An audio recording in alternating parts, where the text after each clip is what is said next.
اعوذ باللہ من الشیطان الرجیم، بسم اللہ الرحمن الرحیم۔ پارہ نمبر 19 آج ہم شروع کرنے جا رہے ہیں۔ پہلے ہم نظر ڈال لیتے ہیں کل کے سوال کے جواب کے اوپر۔ کل کے جو سوال تھا وہ ہم میں سے ہر ایک کے گھر کا مسئلہ تھا، اور یہ تو دن رات ایکسپیرینس کرنے والی کچھ چیزیں ہوتی ہیں، اور آپ نے بہت سارے مسائل، بہت سارے ایشوز بتائے۔ واقعتاً نکاح ہمارے معاشرے میں بہت مشکل چیز ہے، حالانکہ اس چیز میں جو ہمیں اسلامک کانسیپٹ ملتا ہے وہ تو صرف ایجاب و قبول کا ملتا ہے کہ گواہوں کے سامنے نکاح پڑھا دیا جائے، جو کہ کل ڈیوریشن میکسیمم آدھے گھنٹے کا بنتا ہے، اور ایک کھانا جو لڑکا اپنے حسب استطاعت اعلان کے طور پہ اپنے قریب کے لوگوں کو کھلا دے، بس اس کے علاوہ کوئی تفصیل نہیں ملتی۔ پھر کس چیز نے مشکل بنایا؟ میں اگر ایک لفظ میں اس کا جواب دوں، ہمارا مائنڈ سیٹ، اور اس کا تعلق کسی ایک ملک، ایک جگہ، ایک کلچر سے نہیں ہے۔ اسلام اصل میں شروع ہی مائنڈ سیٹ بدلنے سے ہوتا ہے۔ اب یہاں پہ جو چیزوں نے پرابلم کریٹ کی ہے اس میں ہماری انتخاب، چاہے وہ لڑکے کا ہو چاہے وہ لڑکی کا ہو، دونوں کے لیے معیارات اتنے زیادہ طے کر دینا کہ جو مشکل سے ہی پورے ہو سکیں۔ ہمیں حدیثوں میں یہ ملتا ہے کہ لوگ نکاح کے لیے جس لڑکی کو دیکھتے ہیں وہ اس کا نسب دیکھتے ہیں، وہ اس کا مال دیکھتے ہیں، وہ اس کی شکل دیکھتے ہیں۔ تم نکاح کے لیے تقویٰ دیکھنا، اور یہ شاید وہ آخری چیز ہے جو ہم دیکھتے ہیں۔ اور پھر یہی ایکسپیکٹیشن ہم لڑکے کی طرف، اس کا سیٹل ہونا، گھر پہ رسپانسبلٹیز نہ ہونا، گھر کا اپنا ہونا، یہ اپیرنس بھی، یہ ساری چیزیں ہم ساتھ ساتھ دیکھتے ہیں۔ ان چیزوں نے ہمارے لیے مشکل کر دی ہے۔ اور اس کے بعد یہ کہ جو رسومات اور جو چیزیں ہمارے معاشرے میں بڑھ چکی ہیں، جو اسراف ہے، جو لوگوں کی توقعات ہیں، بہت ساری ایسی چیزیں ہم نے اپنے لیے مشکل کر دی ہیں، جس میں لینا دینا، جوڑے دینا، جہیز کا دینا، تحائف دینا، پورے خاندان کو لے کے چلنا، پھر اس میں تھیم، پھر اس میں ایونٹ مینیجرز اور پتہ نہیں کیا کیا، جبکہ ہر ایک کو معلوم ہوتا ہے کہ خرچ کرنے والا بھی مشکل سے خرچ کر رہا ہے، اور وہی پیسہ اگر اسی کپل کو سیٹل کرنے میں لگا دیا جائے، یہ بات تو ہمیں صاف صاف سمجھ آتی ہے نا۔ یہ تو عقل کا تقاضا ہے کہ لاکھوں روپے اس تقریب میں لگانے کے بجائے اگر اس کپل کو دے دیے جائیں تو ان کے مستقبل کے لیے اور بہتر ہو جائے، لیکن کیا چیز نہیں کرنے دیتی؟ اصل میں یہی وہ چیزیں ہیں کہ ہم نے اپنے آباء و اجداد کو کرتے دیکھا ہے، ہم نے اپنے معاشرے کو کرتے دیکھا ہے، تو کون ہے جو پہلا سٹیپ لے گا، اور رسپانسبلٹی کون لے گا؟ اور ہم میں سے ہر ایک کی رسپانسبلٹی ہے۔ ہم میں سے کوئی اس سے بری ذمہ نہیں ہو سکتا، کیونکہ معاشرے میں جو چلن آپ ڈالتے ہیں، جو ٹرینڈ آپ سیٹ کرتے ہیں، جو مثالیں آپ بناتے ہیں، آپ کے ذمے وہ آتی ہیں۔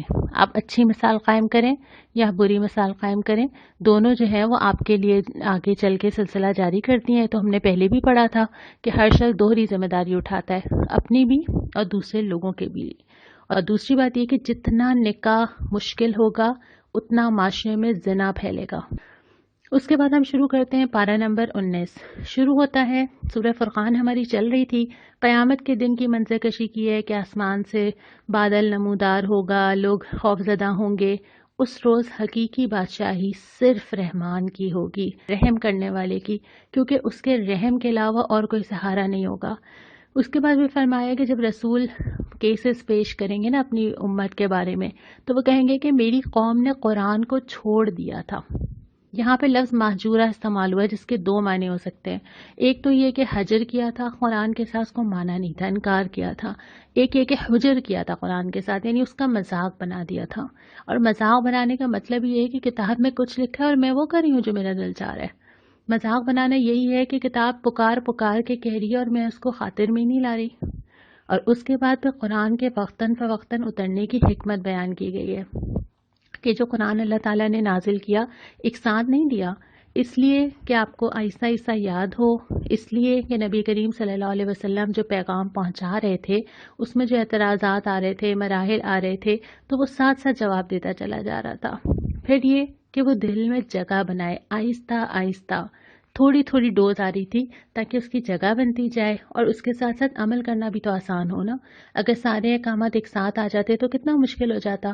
اس لیے چاہے وہ نماز کا حکم ہو، چاہے وہ شراب کی حرمت کا حکم ہو، تمام چیزیں سٹیپ بائی سٹیپ نازل ہوتی رہی ہیں۔ اس کے بعد یہ کہ وہ رہنمائی کرے، قرآن ساتھ ساتھ بتاتا چلا جا رہا تھا۔ جیسے ہم نے کل ہی سورہ نور پڑھی ہے کہ جب جو واقعات آ رہے تھے قرآن خود ہی بتاتا جا رہا تھا کہ اب یہ احکامات یہ ہیں، اب معاشرے میں یہ کیا جائے، قوانین یہ بنائے جائیں۔ پھر اس کے ساتھ ساتھ قرآن کو ترتیب دینا، اللہ تعالیٰ کی مرضی سے نبی کریم صلی اللہ علیہ وسلم نے اس قرآن کو ترتیب دیا۔ پھر فرمایا کہ عذاب تو آتا رہا ہے، پہلے بھی آتا رہا ہے، آئندہ بھی آ سکتا ہے، یہ کوئی انہونی چیز نہیں ہے۔ پھر یہ کہ جس شخص نے خواہش نفس کو اپنا خدا بنا لیا، یہ ہم نے پہلے پڑھا ہے نا کہ بہت سارے لوگ اپنے آپ کو ہی اپنا خدا بنا لیتے ہیں، تو ان کی مثال دی ہے کہ وہ جانوروں کی طرح ہانکے جا رہے ہیں۔ جیسے ایک جانور ہے نا، جس طرف لے چلو اس طرف چلے گا، جہاں گھاس نظر آئی وہاں لپک جائے گا۔ تو ایک انسان جو نفس کے پیچھے بھاگتا ہے نا، نفس کسی بھی شکل میں ہو، اپنی پسند یا اپنی ترجیحات کے پیچھے بھاگتا ہے، وہ پھر جانور کی طرح ہی ہوتا ہے۔ جہاں کوئی اٹریکشن نظر آئی وہاں لپک کے چلا گیا، کوئی اصول ضابطے زندگی کے نہیں ہوتے۔ اس کے بعد فرمایا کہ قرآن کو لے کے جہاد کبیر کرو، یعنی ایک تو وہ جہاد ہے جو تلواروں کے ساتھ کیا جاتا ہے، اور ایک وہ جہاد ہے جو قرآن اٹھا کے قرآن کو پھیلا دو، قرآن سے جد و جہد کرو، ہر چیز کے خلاف جو چیز قرآن سے ٹکراتی ہے اس کو بدلنے کی پوری کوشش کرو۔ اور اس کے بعد ایک بہت ہی پیارا لفظ آتا ہے، عباد الرحمن، رحمان کے بندے کون ہیں؟ پہلے ہی آیا تھا قیامت کے دن بادشاہی رحمان کی ہوگی، رحم کرنے والی کی، لیکن رحمان کے اپنے بندے کون سے ہیں؟ اللہ تعالیٰ نے اپنے آپ سے جوڑ کے یہاں پہ ذکر کیا ان لوگوں کا۔ اچھا، جو صفات آئی ہیں نا رحمان کے بندوں کی، اگر آپ اس کو تقسیم کریں تو اس میں عبادات اتنی تھوڑی سی آئی ہیں، مجھے تو یہ لگتا تھا کہ شاید لسٹ میں ہوگا نماز، روزہ، حج، زکوٰۃ، تسبیحات، نہیں آئی۔ صرف یہ کہ شرک سے گریز اور سجدہ اور قیام اللیل، رب سے تعلق۔ اس کے بعد بہت ساری چیزیں جو ہیں وہ شخصیت کی آئی ہیں، پرسنالٹی، لوگوں سے تعلق۔ پہلی چیز یہ کہ نرم چال، یہ جو چال آپ کی باڈی لینگویج ہوتی ہے نا، چال میں ایک تو چال چلن ہم کہتے ہیں، اور ایک یہ ہوتا ہے کہ وہ اس کی باڈی لینگویج کیا ہے، جیسے انسان کی پرسنالٹی ہوتی ہے نا، وہ اس کی اظہار ہوتا ہے اس کی چال سے، اس کے چلنے سے۔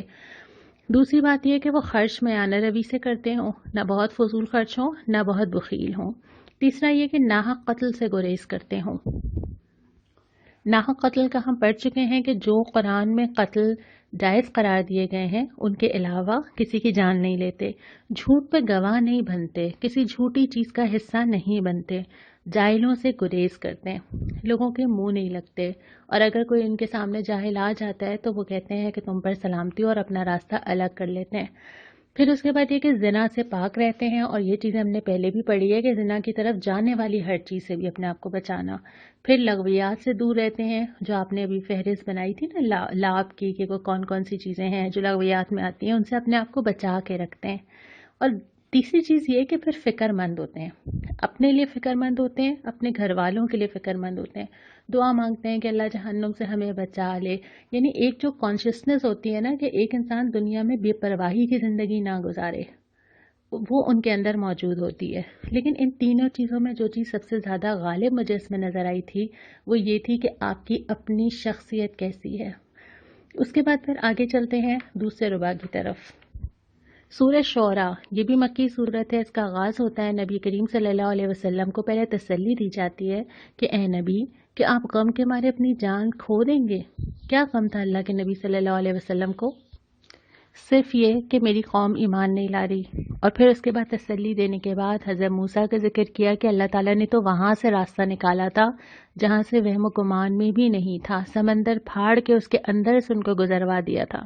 پھر حضرت ابراہیم کے الفاظ دہرائے ہیں اور دعا کی بھی یہاں پہ ہمیں بتائی گئی ہے، اور وہ الفاظ بہت ہی پیارے ہیں، اور وہ بہت بڑی تسلی ہے جو اللہ کے نبی صلی اللہ علیہ وسلم کو دی جا رہی ہے کہ اے نبی، ابراہیم بھی یہی کہتے تھے۔ کیا کہتے تھے؟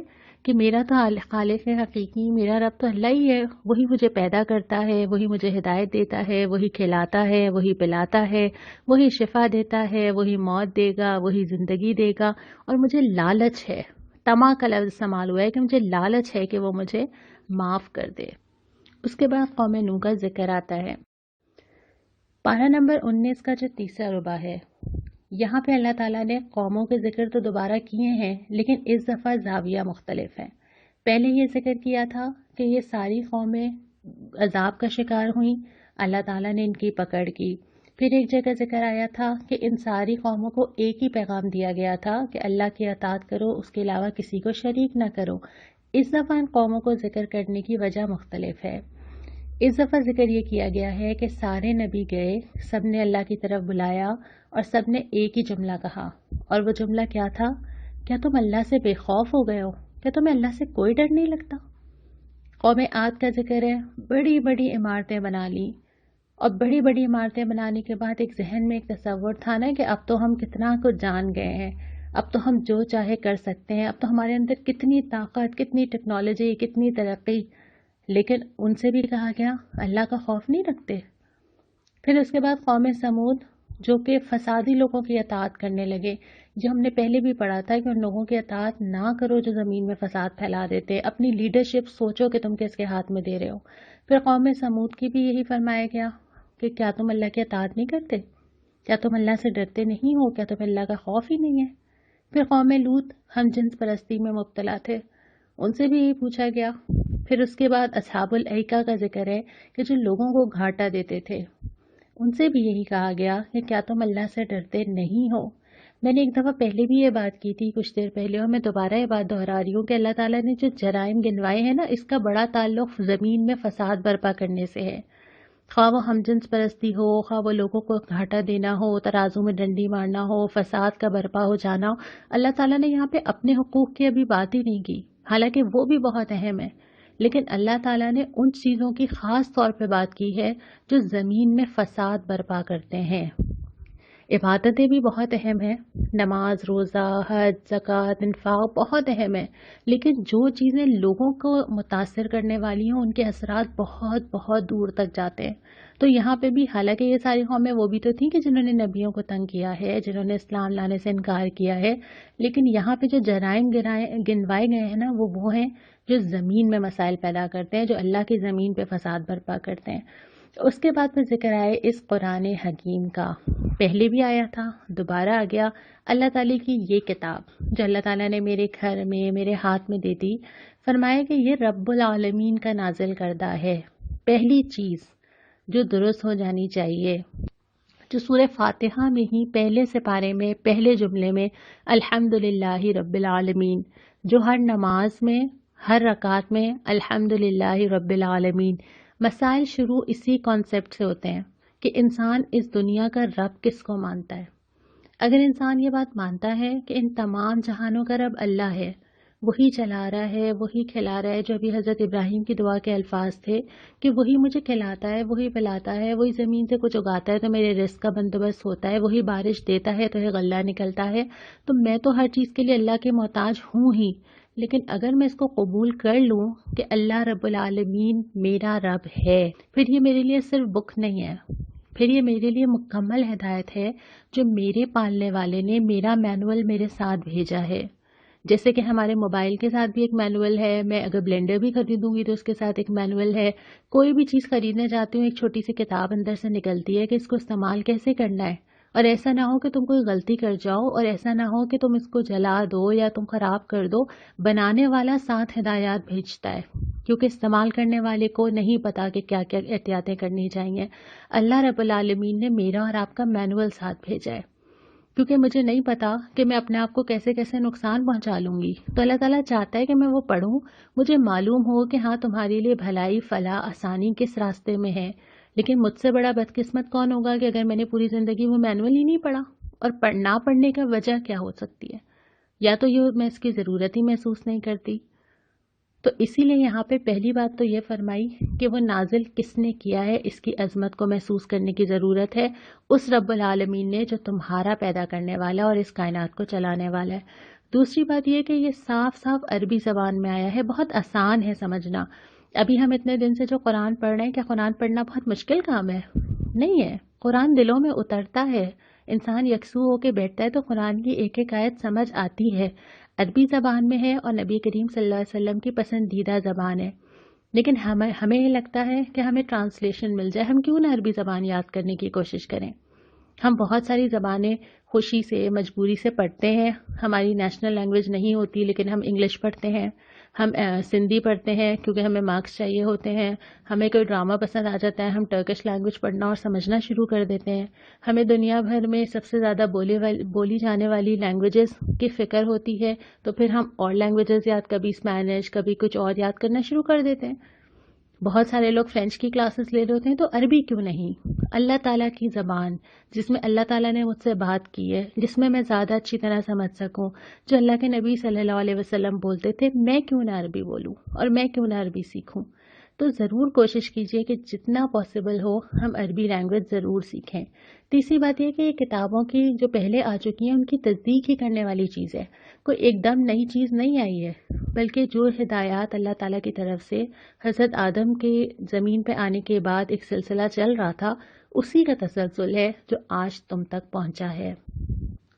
اس لیے اس قرآن کی عظمت کو محسوس کرنا، اس سے محبت رکھنا، اس سے تعلق رکھنا اور اس کو سمجھنا اس نیت کے ساتھ کہ میرا رب مجھ سے مخاطب ہے، بہت اہم ہے۔ پھر ہم آ جاتے ہیں چوتھے ربع کے اوپر۔ یہاں پہ شروع میں اللہ تعالیٰ نے اپنے احسانات اور نبیوں کو دیے ہوئے معجزات گنوائے ہیں۔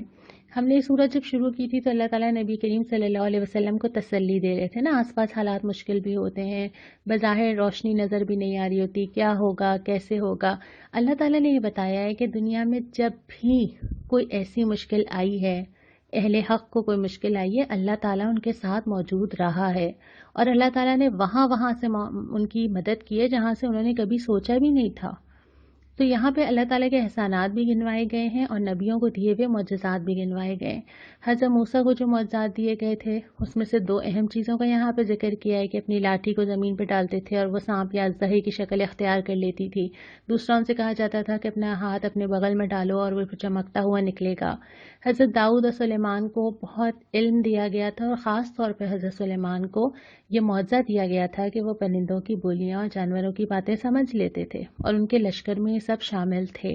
تو اللہ تعالیٰ کی جو کائنات کی ساری چیزیں نا، ہم نے اس سے پہلے غزوہ احد، غزوہ بدر اور مختلف تبصرے پڑھے تھے۔ اللہ تعالیٰ کی کائنات کی جو ساری چیزیں ہیں، چاہے وہ بادل ہو، چاہے وہ بارش ہو، چاہے وہ ہوا ہو، یہ ساری چیزیں اگر انسان ایمان پہ چلتا ہے تو یہ ساری چیزیں اس کا ساتھ دینے کے لیے آ جاتی ہیں، اور اگر نہیں چلتا ہے تو یہی ساری چیزیں اس کے اگینسٹ ہو جاتی ہیں۔ اب حضرت موسیٰ کا جو سمندر کے اندر سے گزر جانا تھا، کہ انسان کبھی تصور کر سکتا تھا کہ اللہ یہ بھی کر سکتا ہے؟ پھر مختلف غزوات کے اندر کہیں پہ بارش کا ہو جانا کہ پانی نیچے کی طرف چلا جائے، کہیں تیز ہوا کا آنا، یہ ساری چیزیں اسباب قدرت ہیں اور یہ سارے اسباب قدرت اللہ تعالیٰ کے ہاتھ میں ہیں۔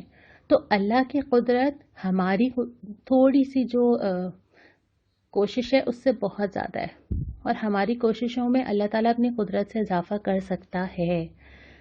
پھر اس کے بعد حضرت سلیمان نے ملکہ سبا کو جو دعوت دی تھی اور اس کو پرچہ بھیجا تھا کہ اللہ کے اطاعت میں آ جاؤ، اور اس کے بعد وہ واقعہ ہے کہ اس نے بہرحال پھر آخر میں اللہ کی اطاعت قبول کی اور اسلام لائی۔ پھر ذکر ہے قوم سمود اور قوم لوط کا، لیکن اس دفعہ ذکر یہ ہے کہ دونوں یہ کہتی تھی کہ چلو چالیں چلو، ہم کچھ کرتے ہیں، ہم یہ منصوبہ بناتے ہیں، ہم ان کو نعوذ باللہ قتل کر دیں گے۔ اللہ تعالیٰ نے فرمایا کہ ساری چالیں دھری کی دھری رہ جاتی ہیں جب تمہارے رب کا حکم آتا ہے۔ اور آخر میں ایک بہت اہم سوال کیا ہے، یہ بتاؤ یہ سارے واقعات پڑھنے کے بعد، یا میں یہ کہوں 19 سپارے پڑھنے کے بعد، یہ بتاؤ اللہ بہتر ہے یا وہ معبود؟ کون بہتر ہے؟ وہ جس پہ تکیہ نہ کیا جا سکے، جس سے مانگا نہ جا سکے، یا وہ اللہ جس سے جب لگ کے دعا مانگی جائے نا، اور اس کو آپ تجربہ کر کے دیکھیے، جب آپ اللہ کے سامنے رو کر صرف اللہ سے خالص ہو کے دعا مانگتے ہیں، جب آپ راتوں کو اٹھ کے اللہ کے سامنے گڑ گڑاتے ہیں، آپ کو محسوس ہو جاتا ہے کہ آپ کی دعا سنی گئی ہے۔ اور پھر وہ اللہ جو ان ساری چیزوں کا حل کر سکتا ہے جن کو انسان نہیں کر سکتے، اور پھر وہ اللہ جو سب سے زیادہ رازدار ہے، جس سے میں ہر بات کر سکتی ہوں اور مجھے یہ خطرہ نہیں ہے کہ وہ میری بات کو کس طرح سمجھے گا اور کس طرح کہے گا اور کس طرح کسی اور کو پہنچا دے گا، وہ اللہ۔ اور پھر وہ اللہ جس کے ہاتھ میں اسباب قدرت ہیں، لوگ نہیں کر سکتے میرے مسائل حل، لوگ نہیں جانتے میری خواہشات، میری ضروریات، میرے دل کے معاملات، میری پریشانیاں، میرے غم، لوگ نہیں جانتے، صرف اللہ جانتا ہے۔ تو اللہ بہتر ہے یا یہ سارے معبود؟ صرف اللہ۔ تو اللہ ہی کی طرف رجوع انسان کو سکون بھی دے سکتا ہے، امن بھی دے سکتا ہے۔ یہاں پہ آ کے سپارہ ختم ہوتا ہے۔